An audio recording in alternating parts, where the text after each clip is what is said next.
Hello বন্ধুরা, কেমন আছো তোমরা? আশা করি তোমরা সবাই ভালো আছো। আখি লাইফস্টাইলে তোমাদেরকে স্বাগত জানাই। চলে এসেছি এক নতুন ব্লগ নিয়ে।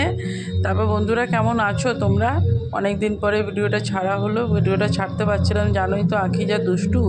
ওকে সামলাতে সামলাতে সারাদিন যে কীভাবে কেটে যায় মানে কী বল। তারপরে বড় মেয়ের পরীক্ষা রয়েছে, মানে ওকেও একটু দেখিয়ে দিতে হয়। এখন এই নিয়ে ব্যস্ত ছিলাম, যার জন্য ব্লগটা ছাড়া হয়নি। তা ভাবলাম আজকে যেভাবে হোক ব্লগটা ছাড়বো, তোমাদের সাথে শেয়ার না করলে না বলতে গেলে আমার পেটের ভাত হজম হচ্ছে না। এই জন্য ব্লগটা আজকে যেভাবে ছাড়বে। এদিকে তো দেখতে পাচ্ছ মাইকের আওয়াজ পাচ্ছ, গান বাজনা হচ্ছে।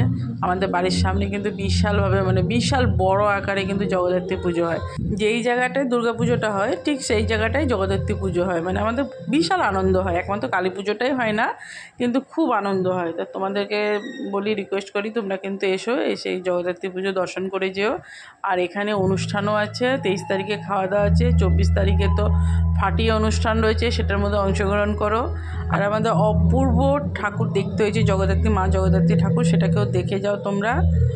আচ্ছা চলো চলে আসি ব্লগটার মধ্যে। ভাইফোঁটাতে কী করলাম, আমি চলে এসেছি আমার দিদি বাড়িতে। ওখানে এসে ফোঁটা প্রতি বছর ওখানেই যাই। ওখানে গিয়ে ফোঁটাটা আমার দুই মেয়ে দেয়। তা ছোটোজন তো ফোঁটা দিল না, কেন ভাইকে মানে দাদাকে ভীষণ ভয় পায়। মানে এত ভয় পায় না কি বলবো তোমাকে। মানে ওকে কোনো রকম ভুলিয়ে ভালি পাশে শুধু বসিয়ে রেখেছি।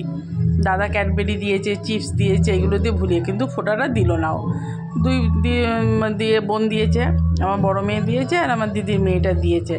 দুজনকে তো কত তাড়াতাড়ি দেরি হয়ে গেছে দিতে, কত তাড়াতাড়ি দেবে। দিয়ে আগে পেটটা পুজো করবে। এবার দুই বোনকে দিয়ে জোর করে এবার বলেছি দাদার প্রণাম কর। সারাদিন তো দাদার সঙ্গে তো ঝগড়াঝাটি করে, আর তো একটা দিন তো স্পেশাল ভাইফোঁটা বলে। দুইজন দেখি কথা শুনলো, দুইজনেই প্রণাম করলো দাদাকে।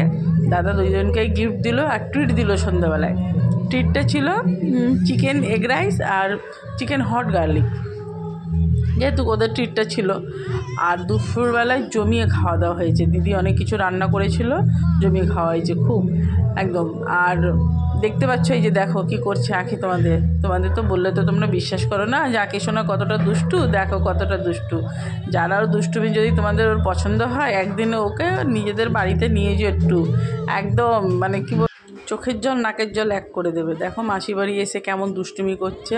মানে মাসি বাড়ি আসলে না মানে ওদের দুষ্টুমি আরও বেড়ে যায়। দেখো পাইপটা নিয়ে কীভাবে কানে দিচ্ছে, নাকে দিচ্ছে, পাইপের মধ্যে হ্যালো করছে, কথা বলছে, আবার গাছগুলোয় জল দিচ্ছে। মানে কি করবে, মানে দিশাহারা, মানে বুঝে উঠতে পারছে না কী করব। আর এদিকে তো রান্নাবাড়ি হচ্ছে, ভাইফোঁটার রান্নাটা হচ্ছে। আর এরা তো দুজন মিলে সবাই দুষ্টুমি করে যাচ্ছে। আবার খাওয়া দাওয়ার তো কোনো ব্যাপারই নেই। ফ্রিজ খুলছে, দেখলেই তো কিছুক্ষণ আগে ফ্রিজ খুলছে, যা ফ্রিজের মধ্যে আছে আঙুলের মাথায় নিচ্ছে। চামচ কোথার থেকে খুঁজে বার করে নিচ্ছে, চামচ দিয়ে খাচ্ছে। মানে মাসি বাড়ি গেলে যে কী দুষ্টুমি হয়। সে জলের ড্রামের মধ্যে ব্রাশ দিয়ে দিচ্ছে, কোলগেটের পেস্টে যে ঢাকনা আছে সেটা খুলে ফেলে দিচ্ছে। মানে মাসিকে বিরক্ত করে থুয়ে দিচ্ছে। আর মাসি বিরক্ত হয় না, এরা গেলে ওর মাসি সত্যি খুব আনন্দ পায়। সত্যি কথা বলতে গেলে কি, আমার বড় মেয়ে ছোটোবেলার মাসিকে মা বলেই ডাকতো। মানে এখনও ওর মাসির সাথে মানে অন্যরকমই ওর সম্পর্ক। খাওয়া দাওয়া গেলে মাসি এটা করো ওটা করো।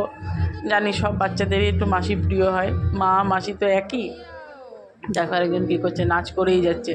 মানে কি বলবো, ওকে গাছে জল দিচ্ছে। ওকে জিজ্ঞাসা করছে ওর দিদি যে কিরে কী করছিস, ও বলছে গাছে জল দিচ্ছে। পাইপ দিয়ে জল বেরোচ্ছে কিন্তু অথচ জল দিয়ে যাচ্ছে সমানে। ওকে ধরে বেঁধে যেভাবে হোক নিয়ে গেলাম ঘরে। বাবা কিছুতেই যাবে না। গিয়ে এই যে খাওয়ার টেবিলে আমরা সবাই বসেছি, দেখো সবাই পাশাপাশি আছি। আর ওই যে আরেকজন কী করছে, ও তো খাওয়ার টেবিলে কিছুতেই বসাতে পারছি না, শুধু ফ্রিজ খুলছে, এদিক ঘুরছে ওদিক ঘুরছে। মানে কি বলবো, মানে বেলাগাম।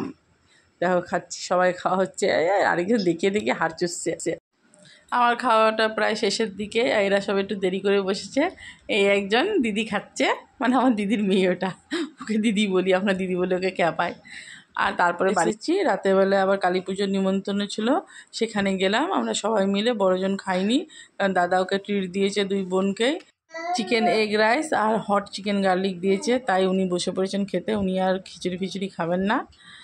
এই যে দেখো খাবার পেয়ে নিচেই বসে পড়েছে। মানে কী বলবো, খেতে এত ভালোবাসে না আমার বড় মেয়েটা, মানে ফুডি যাকে বলে।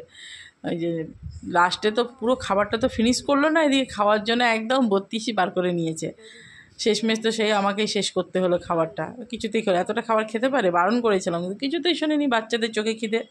আজকের ব্লগটাকে এখানেই শেষ করলাম। ব্লগটা কেমন লাগলো তোমরা অবশ্যই জানিও। নেক্সট ব্লগটা খুব তাড়াতাড়ি দেবো, তাদের মধ্যে কালকেই ছাড়বো, কারণ আমাদের বাড়ির সামনে যেহেতু পুজো হয়েছে, ঠাকুর আনা হয়ে গেছে। আমরা ঠাকুর আনতে গেছিলাম, কিভাবে গেছি তোমাদেরকে অবশ্যই জানাবো।